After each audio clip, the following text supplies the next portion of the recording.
আল্লাহ রাব্বুল আলামিন জগতের মানুষদেরকে ডাক দিয়ে বলতেছেন, ও আমার বান্দা-বান্দীরা শুনে রাখো, ইয়াউমা লা তামলিকু, সেদিন লা তামলিকু, একজনের আরেকজনের মালিক হবে না, একজনের আরেকজনকে চিনবে না, একজনের আরেকজনকে বাঁচাইবে না।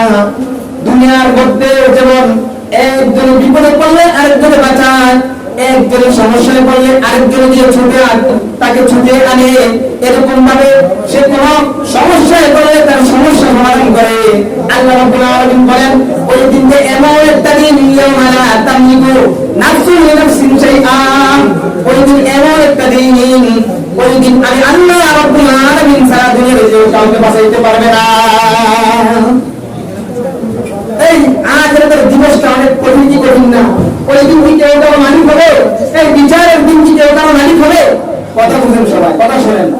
এই বিচারের দিন কি কেউ কারো মালিক হবে? বিচারের দিন কেউ কারো মালিক হবে না। আল্লাহ রাব্বুল আলামিন নিজে বলে দিয়েছেন, ইয়াউমা লা তামলিকু নাফসুন লিনাফসিন শাইআ ওয়াল আমরু ইয়াউমাইযিন লিল্লাহ। ওই দিন কর্তৃত্ব হবে আল্লাহ রাব্বুল আলামিনের। ওই দিন দুনিয়ার কোন মানুষ একজনের আরেকজনের কখনো উপকার করতে পারবে না। তাহলে ওই দিন আসার পূর্বে, ওই দিনে যাওয়ার পূর্বে আমাদের কি করতে হবে? আমল করতে হবে।